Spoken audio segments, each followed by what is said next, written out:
இந்த காலை வேளையில் கூட தேவன் நம்மோடு கூட பேசுகிறவராக இருக்கிறார். ఈ ఉదయ కాలం ప్రభు మనందరితో మాట్లాడేవాడే ఉన్నాడు.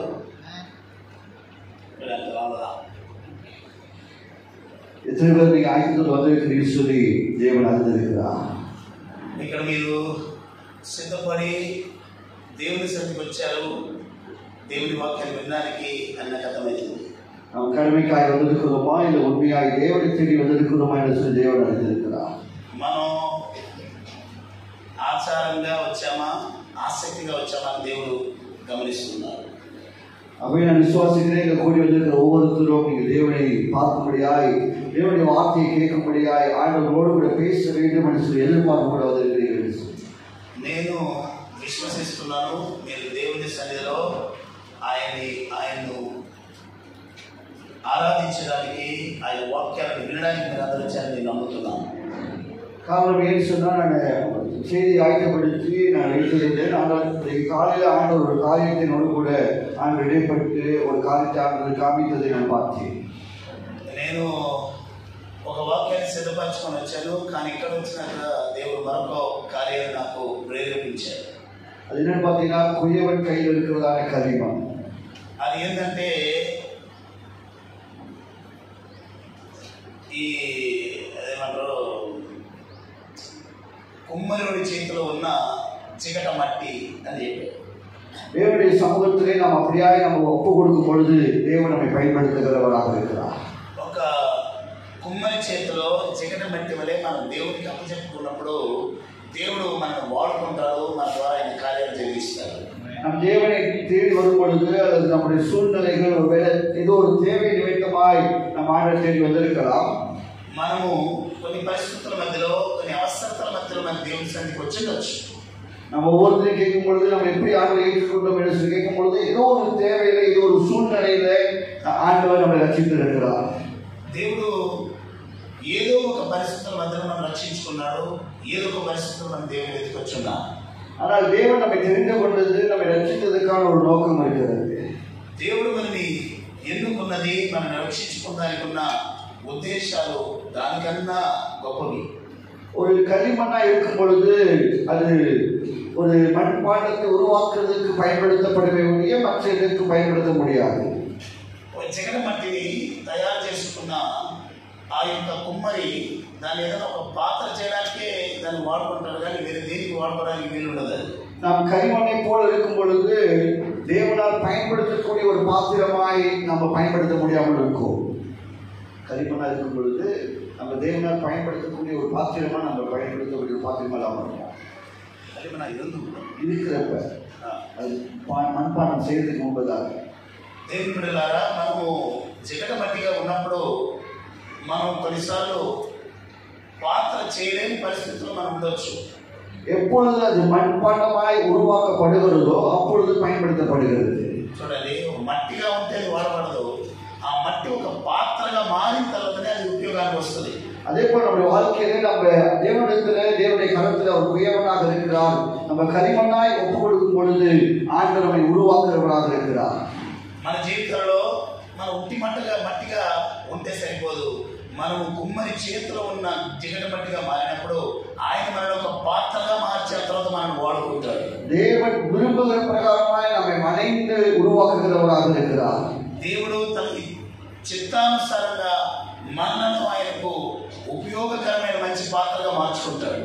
அவருடைய சித்தத்தின் பிரகாரமாய் நம்மை உருவாக்கி பயன்படுத்துகிறவராக இருக்கிறார். దేవుడు తన చిత్త ప్రకారంగా మనల్ని రూపించి మనల్ని ఆయన సృష్టించి మనల్ని వాడుకునే వాడే ఉన్నాడు.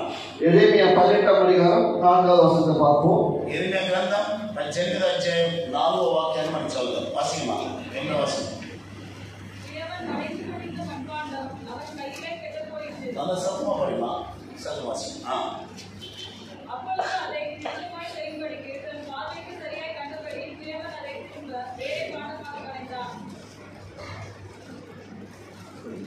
తెలుగులో చదవండి సార్, ఒకసారి చెప్తాం, మళ్ళీ వాళ్ళ చెప్పం.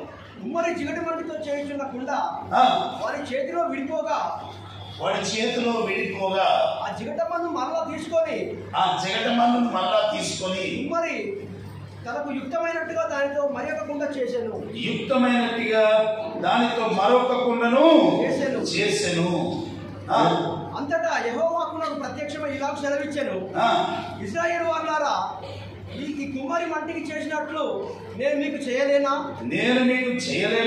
ఇదే యెహోవా వాక్కు. జిగటమన్ను కుమ్మరి చేతిలో ఉన్నట్టుగా ఇశ్రాయేలు వారులారా, మీరు నా చేతిలో ఉన్నారు. கர்த்தருடைய வார்த்தை சொல்கிற பிரகாரமாய் ஒரு குயவன் ஒரு மண்பாண்டத்தை உருவாக்குகிறான். ఇక్కడ దేవుని వాక్యం అంటుంది, ఒక కుమ్మరి ఒక మట్టి పాత్రను చేస్తూ ఉన్నాడు. அது கெட்டு போயிட்டு வேதம் சொல்கிறது. காரணம் அது அவன் விரும்புகிற பிரகாரமாய் அது உருவாக்கப்படாத நிமித்தமாக. ఆయన అనుకున్నట్టుగా ఒక పాత్రను చేస్తున్నప్పుడు అది చేతులు విడిపోయిందని. ஆகவே தேவன் நம்மை எப்படி உருவாக்க விரும்புகிறார் என்றால் அவருடைய விருப்பத்தின்படி உருவாக்க விரும்புகிறார். మనము ఏలాగా రూపించబడాలో దేవుడు తన చిత్తానుసారంగా మనం రూపిస్తుంటారు. வசனம் சொல்கிறது, அப்பொழுது அதை திருத்தமாய் செய்யும்படிக்கு தன் பார்வைக்கு சரியாய் கண்டபடி குயவன் அதை திரும்ப வேறே மண்பாண்டத்தை பணைந்தான். వాడు చేస్తున్నప్పుడు ఆ యొక్క పాత్ర చేతులు విడిపోయింది. దాన్ని వదలకుండా మళ్ళా తీసి సార్ మీద పెట్టి తనకిష్టమైన మరొక పాత్రగా దేవుడు దాన్ని సృష్టించినట్టుగా మనం చూస్తున్నాం. దేవుడు அப்படியே உருவாக்க விரும்புகிறார். దేవుడు అలాగే మనల్ని సృష్టించడానికో లేకపోతే మనల్ని రూపించడానికి దేవుడు ఇష్టపడుతున్నాడు. அதற்காகத்தான் தேவன் நம்மை தேர்ந்தெடுத்திருக்கிறார். దేవుడు ఆయన కొరకు మనల్ని ఎన్నుకొని ఉన్నాడు. நாம் ஒவ்வொருத்தரும் கர்த்தருக்காய் பயன்படுத்த வேண்டும் என்று சொல்லி தேவன் விரும்புகிறார். మనమందరము దేవుని చేతిలో వాడబడాలి అని దేవుడు ఆశపడుతున్నాడు. ஆகவேதான் தேவன் நம்மை தேர்ந்தெடுத்திருக்கிறார். అందుకే దేవుడు మనల్ని ఎన్నుకొని ఉన్నాడు. அடுத்ததாய் வசனத்தை பார்ப்போம். ஏசாயா புத்தகத்திலே 43:21. 43:21 యెషయా గ్రంథాన్ని చదువుదాం. 43:21 యెషయా గ్రంథం. இந்த ஜனத்தை எனக்கு ஏற்படுத்தினேன். என் துதியை சொல்லி வருவார்கள். உள்ளப்போமா கொஞ்சம் உள்ளப்போமா. இந்த ஜனத்தை எனக்கு ஏற்படுத்தினேன். இவர்கள் என் துதியை சொல்லி வருவார்கள். என் துதியை சொல்லி வருவார்கள். ஆமென். ஹalleluya. నా నిమిత్తము నేను నిర్మించిన జనులు నా స్తోత్రమును ప్రచురము చేయుదురు. ஆமென். வசனம் சொல்கிறது, இந்த ஜனத்தை எனக்கு என்று ஏற்படுத்தினேன். ఈ జనులను నా కొరకు ఏర్పరచుకొంటిని. జనులు నా యొక్క స్తుతిని ప్రచురము చేయుదురు. நம்ம ரட்சிக்கப்படுவதற்கு முன்பதாக அது ரட்சிக்கப்படும் பொழுது ஏதோ ஒரு சூழ்நிலையில ஏதோ ஒரு தேவை நிமித்தமாய் ரட்சிக்கப்பட்டிருக்கலாம். మనం రక్షించబడినప్పుడు ఏదో ఒక పరిస్థితిలో ఏదో ఒక అక్కరతో మనం రక్షించబడి ఉండొచ్చు. ஆனால் தேவன் நம்மை தெரிந்து கொண்டதுக்கான ஒரு நோக்கம் இருக்கிறது. కానీ దేవుడు మనల్ని ఎన్నుకున్న దానికి ఒక ఉద్దేశం ఉందండి. ஆண்டவருடைய வார்த்தை சொல்கிறது, இந்த ஜனத்தை எனக்கு என்று ஏற்படுத்தினேன் என்று சொல்லி. ఈ జనులను నా కొరకు ఏర్పరచుకున్నానని యేసయ్య చెప్తాడు. இந்த பட்டணத்துல வட்டாரத்துல ஹைதராபாத்ல அநேக ஜனங்கள் இருக்கிறார்கள். ఈ పట్టణంలో హైదరాబాద్ లో చాలా మంది వేలాది జనులు ఉన్నారు. ஆனால் ஆண்டவர் உங்களை தேர்ந்தெடுத்திருக்கிறார். కానీ జనులు వారి మధ్యలో మిమ్మల్ని ఎన్నుకొని ఉన్నారు. அவருடைய ஜனமாய் உங்களை தேர்ந்தெடுத்திருக்கிறார். ఆ యొక్క తన ప్రజలుగా ఉండుటకు ఆయన మనల్ని ఎన్నుకొని ఉన్నాడు. வசனம் சொல்கிற பிரகாரமாய் தனக்கென்று ஆண்டவர் நம்மை தேர்ந்தெடுத்திருக்கிறார். దేవుని బిడ్డలారా, ఇప్పుడు మన చదివిన వాక్యానుసారంగా ఆయన కొరకు దేవుడు మనల్ని ఎన్నుకొని ఉన్నాడు. அப்ப நம்ம தேவனால் பயன்படுத்தப்படுகிறோமா அல்லது நம்ம சாக்கு போக்குகளை சொல்லிக் கொண்டிருக்கிறோமா? ఇప్పుడు ఈ రోజుల్లో మనము దేవుని కొరకు వాడబడుతున్న వారమై ఉన్నామా, లేకపోతే ఏదన్నా సాకులు చెప్పుకొని తప్పించుకుంటున్నామా? మోసే ఆండவர் தேர்ந்தெடுக்கும் பொழுது మోసే అనేక సాకు పోకుகளை சொல்லிக் கொண்டிருந்தார். మోసేని దేవుడు పిలిచినప్పుడు మోసే చాలా సాకులు చెప్పాడు. இப்ப ஆண்டவர் நம்மை தேர்ந்தெடுக்கும் பொழுது நம்ம சாக்கு போக்குகளை சொல்லிக் கொண்டிருக்கிறோமா அல்லது தேவனுடைய சித்தத்தை தேவனுடைய விருப்பத்தை நம்ம நிறைவேற்ற நம்மளை அர்ப்பணிக்கிறோமா? గమనించండి ప్రియులారా, మనల్ని దేవుడు ఏదైనా పిలిచి దేవుని పని కొరకు మనం పిలిచినప్పుడు మనం దేవుని పని చేయడానికి ఉత్సాహం ఉన్నామా, లేక ఏదైనా సాకులు చెప్పుకొని తప్పించుకుంటున్నామా? ஆனா உங்களை நான் பார்க்கும் பொழுது நீங்க உற்சாகமாய் தேவனை தேடி வருவதை நான் பார்க்கிறேன். కానీ మీ అందరూ చూస్తుంటే మీరు చాలా ఉత్సాహంగా దేవుడు వెతుకుతున్నట్టు ఉంది. ஆனா மலேசியா தேசத்துல நடக்கிற ஒரு சூழ்நிலை என்ன தெரியுங்களா? కానీ మలేషియా దేశంలో జరుగుతున్న ఒక పరిస్థితి ఏంటంటే, ஜனங்களை ஏற்றதுக்காக வேன் போகும், చెల్లు తీసుకురావడానికి వ్యాన్ పోతుంది. ஆனா நினைக்கிறேன் வேன் அனுப்பணும்னு நினைக்கிறேன். சில ஜனங்க சொல்ல வாரீங்கன்னு நினைக்கிறேன். அதெல்லாம் முடியாது. வந்தாவா வரேன் அவ்வளவுதான். வேன் போட்டு வீட்டுக்கிட்ட போய் நிற்பாங்க. வீட்டுல இருந்து ஆள் வெளியே வர மாட்டாங்க, கை மட்டும் வெளியே வரும், வரல அப்படின்னு சொல்லிட்டு. మీ పాస్టర్ గారి దేశంలో ప్రజలు చర్చికి తీసుకురావాలంటే వ్యాన్ పంపిస్తారంట. వ్యాన్ పంపిస్తేనే వస్తారు. కొన్నిసార్లు వ్యాన్ పంపించినా కూడా ఆ కిటికీల నుంచి చేతులు చూపిస్తారంట. ఎట్లా ఈ రోజు నేను రామంటారు. ஆனா இவர்கள் దేవునికి అప్పటికప్పటి జనங்களாய் కానపడతారు. కానీ బైబిల్లో మనం ఇక్కడ చూస్తే దేవుని కొరకు సమర్పించబడిన జనుల గురించి మనం చూస్తాం. ஆனால் தேவனால் தெரிந்து கொள்ளப்பட்ட ஜனங்கள் தேவன் விரும்புகிற காரியம் அப்படின்னாக்க ஒரு காரியம் வாய்க்கிலையோ நம் தேவனை தேடுகளாய் காணப்பட வேண்டும். దేవుని బిడ్డలారా, మన జీవితాల్లో మన దేవుని ఏ పరిస్థితుల్లోనైనా వెతుకువారమై ఉండాలి. காரணம் ஆண்டவர் அதற்காக நம்மை தேர்ந்தெடுத்திருக்கிறார். ఎందుకంటే దేవుడు దాని కొరకు మనం ఎన్నుకొని ఉన్నాడు. தேவனுக்காய் பயன்படுத்தக்கூடிய ஒரு பாத்திரமாய் நம்ம காணப்படும்படியாக దేవుని కొరకు వాడబడుతున్న ఒక మంచి పాత్రగా మనం ఉంటున్నప్పుడు நம்மளுடைய வாழ்க்கை உலகத்துல எப்படி நம்ம வாழ்கிறோம் என்று நமக்கு தெரியும். ఈ లోకంలో మనం ఎట్లా జీవిస్తున్నాం మనకు తెలుసు. நம்மளால எதை செய்ய முடியும் எதை செய்ய முடியாது நமக்கு தெரியும். మనము ఏది చేయగలుగుతామో ఏది చేయలేమో మనకు బాగా తెలుసు. அது நம்முடைய பலத்தை பார்த்து நாம் அறிந்து கொள்கிறது. అది మనం బలాన్ని చూసి మనం తెలుసుకోవచ్చు. நம்முடைய ஞானத்தை வைத்து நாம் அறிந்து கொள்கிறது. இதனால செய்ய முடியும் இதனால செய்ய முடியாதுன்னு சொல்லிட்டு ఇది మనం చేయొచ్చు ఇది చేయలేమని మనకు తెలుస్తుంది. அது நம்முடைய வாழ்க்கையில நம்முடைய சூழ்நிலைகளை நமக்கு அறிந்ததை வைத்து நம்ம தீர்மானிக்கிறோம். మన జీవితాల్లో మనము మన యొక్క పరిస్థితిని మన సామర్థ్యాన్ని చూసే మనం కొన్ని నిర్ణయాలకు వస్తాం. ஆனால் தேவன் நம்மை தெரிந்து கொள்ளும் பொழுது தேவன் நம்மை அழைக்கும் பொழுது நமக்கு தெரிந்ததை குறித்தோ அல்லது நம்முடைய ஞானத்தை பார்த்தோ நம்முடைய பலத்தை பார்த்தோ நம்முடைய செல்வாக்கை பார்த்தோ தேவன் நம்மை அழைக்கவில்லை. దేవుని బిడ్డలారా, దేవుడు మనల్ని పిలిచినప్పుడు మన సామర్థ్యాన్ని చూసి మన బలాన్ని చూసి మనకున్న ఆర్థిక వనరులు చూసి మనల్ని పిలవాల.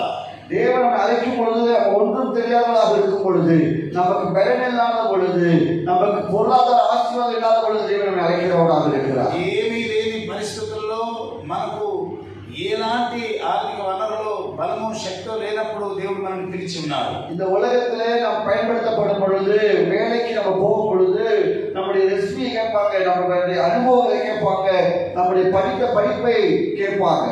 కొన్ని స్థలాల్లో మనం ఏదైనా పనికెళ్తే వాళ్ళు మనకున్న క్వాలిఫికేషన్ చూస్తారు, మనకున్న శ్రేష్టతలు చూసి మనం ఎంత పడి చదివామో ఎంత జ్ఞానం ఉందని చూసి వాళ్ళు పనిస్తారు.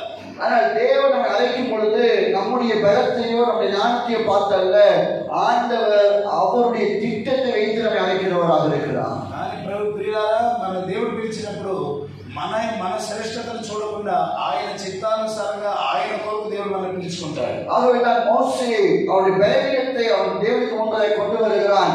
ஆனால் தேவன் அவனை அழைத்த அழைப்பை நிறைவேற்றாமல் அவனை விடவே இல்லை. దేవుని బిడ్డలారా, మోసేని పిలిచినప్పుడు మోసే చాలా చాకులు చెప్తాడు, నేను బలహీన అంటాడు. కానీ దేవుడు మోసేని పిలిచి తన చిత్తాన్ని మోసే జీవితంలో నెరవేర్చుకుంటాడు. நம்ம தேவனுடைய திட்டத்தை நிறைவேற்றாமல் இருக்கிறதுக்கு அநேக காரியங்கள் இருக்கலாம். ఈరోజు మన జీవితంలో దేవుని కార్యాలు జరగకుండా ఉండడానికి చాలా కారణాలు ఉండొచ్చు. ஆனால் தேவன் நம்மை அழைக்கிறதுக்கு தேவன் நம்மை தெரிந்து கொண்டதுக்கு ஒரே ஒரு காரணம். కానీ దేవుడు మనం ఎన్నుకున్న దానికి కూడా ఒకే కారణం. ஏசாயா 43:21 சொல்றது போல ఇప్పుడు చదివిన వాక్యానుసారంగా இந்த ஜனத்தை எனக்கு ஏற்படுத்தினேன், ఈ జనం నా కొరకు ఏర్పరచుకున్నాను, இவர்களை துதியை சொல்லி வருவார்கள் என்று మీరు சொல்லி నా యొక్క స్తుతిని ప్రచురణ చేస్తారు అంటాడు. அல்லேலூயா. வசனம் சொல்கிறது துதியை சொல்லி வருவார்கள் என்று சொல்லி, స్తుతిని ప్రచురణ చేస్తారని రాయబడింది. துதிப்பார்கள் என்று சொல்லி அல்ல, తను స్తుతిயாய் வந்து ఆయన పరలోకం నుండి భూమికి వచ్చి அவர் பூமியில வளர்ந்து மனுஷனாய் வளர்ந்து ఆయన భూమిలో మనిషిగా పెరిగి மனுஷனாய் வளரும் பொழுது எவ்வளவு பாடுகளை கஷ்டங்களை கடந்து போகிற மனுஷன் நமக்கு தெரியும். దేవుని బిడ్డలారా, మనిషిగా బ్రతికే మనకు తెలుసు మనిషిగా బ్రతకడం ఎంత కష్టమని. ஜனங்களுடைய அழுத்தங்கள், ஜனங்கள் கொடுக்கிற போராட்டங்கள், சூழ்நிலைகள் எல்லாம் நமக்கு தெரியும் எவ்வளவாய் பாடுகளை கடந்து போகிறோம் என்று ఈ சொல்லி. లోకంలో మనం బ్రతుకుతున్నప్పుడు మనుషులు మన అపార్థం చేసుకోవడం, మనల్ని బాధ పెట్టడం, మనల్ని కష్టపెట్టడం ఇవన్నీ మనకు తెలుసు.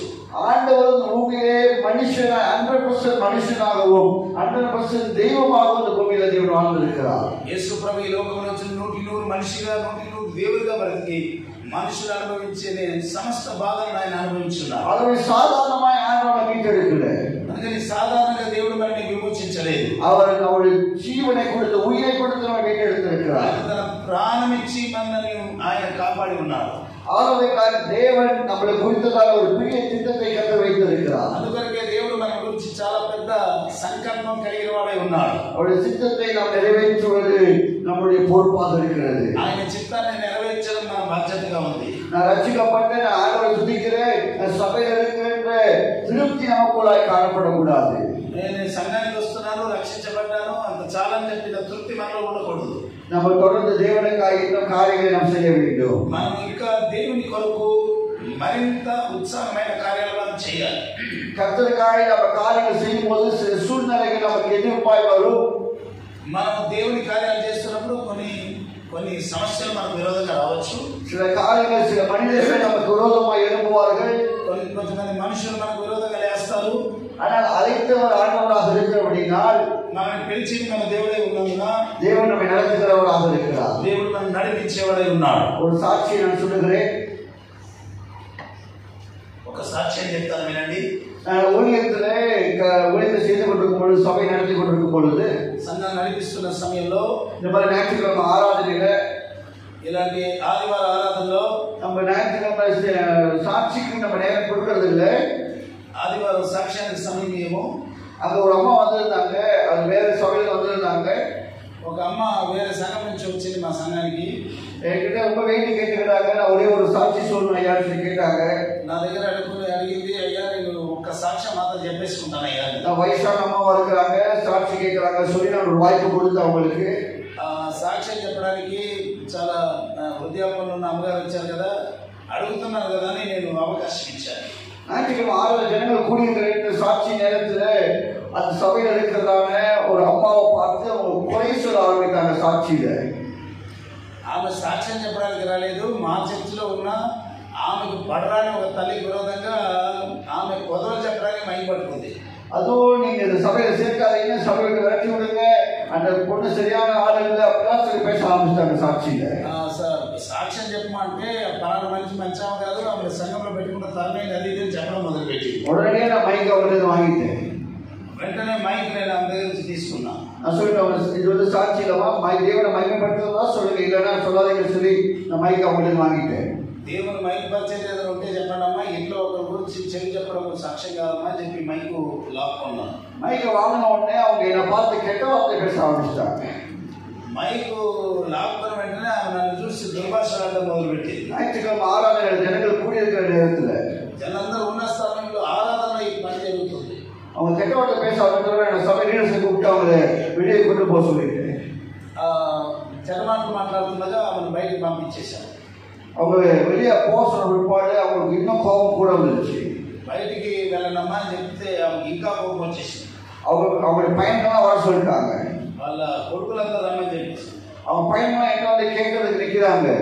వాళ్ళ కొడుకులు వచ్చి నా దగ్గర అడగడానికి నిలబడుతున్నారు. ஒரு ஆளை சபைக்கு நீங்க வெளியே வரலாமா அப்படின்னு சொல்லிட்டு ఒక విశ్వాసం మీరు సంఘం నుంచి ఇట్లా బయటకు తరమచ్చారు వాళ్ళ కొడుకులు అడుగుతున్నారు.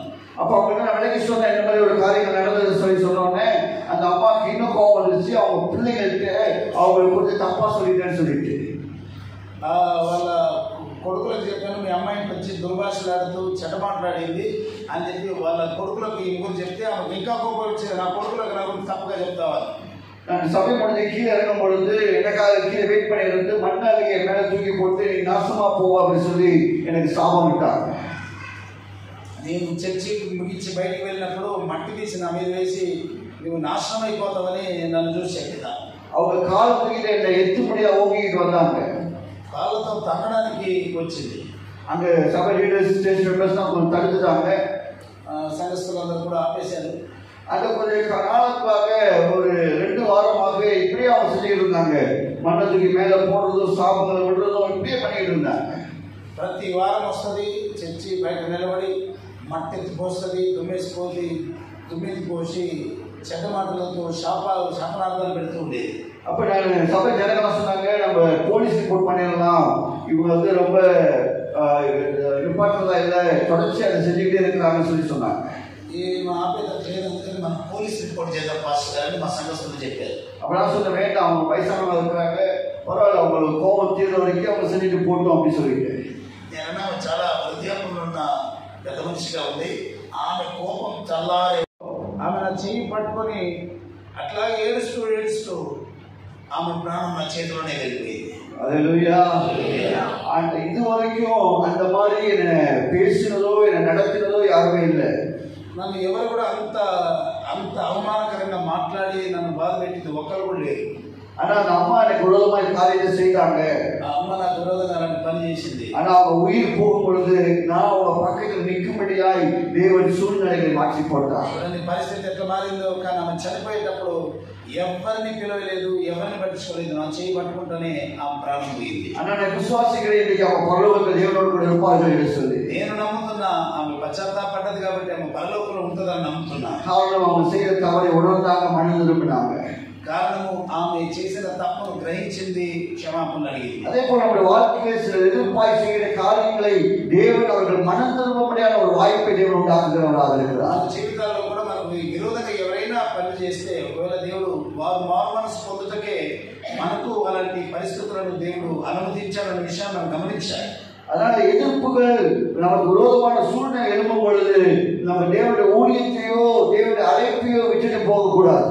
మనకు ప్రత్యేకమైన పరిస్థితుల మధ్యలో మనకు శ్రమలు, శోధనలు వచ్చినప్పుడు, మనుషులు విరోధంగా లేచినప్పుడు దేవుని సన్నిధిని వదలకూడదు, దేవుని ప్రేమను వదిలి సేవలు వెళ్ళకూడదు. காரணம் அழைத்தவர் ஆண்டவராக இருக்கிறதுனால் அவர் கடைசி வரைக்கும் நம்மை நடத்துகிறவராக இருக்கிறார். కారణము పిలిచింది మన దేవుడై ఉన్నందున పిలిచిన వాడు నమ్మకస్తుడై ఉన్నాడు, కడవలకు నడిపిస్తాడు. அதே போல உங்களை கர்த்தர் நடத்துகிறவராக இருக்கிறார். అలాగే దేవుడు మిమ్మల్ని కూడా నడిపించేవాడే ఉన్నాడు. ஊழியக்காரர்களை மட்டும் தேவன் அழைக்கல, సేవకుడు మాత్రం దేవుడు పిలవలేదు. நம்ம ஒவ்வொருத்தரையும் கர்த்தர் அழைத்திருக்கிறார். ఇక్కడ సంఘంలో పరిచయం చేయడానికి అందరినీ కూడా సంఘం కొరకు దేవుడు పిలిచింది. பாஸ்டர்களாக அல்ல, సేవకులుగా, పాస్టర్లుగా కాదు మిమ్మల్ని పిలిచింది. தேவனுடைய சித்தத்தை செய்கிறவர்களாக கர்த்தர் அழைத்திருக்கிறார். దేవుని చిత్తాన్ని పాస్టర్తో కలిసి చేయడానికి దేవుడు మిమ్మల్ని పిలిచున్నారు.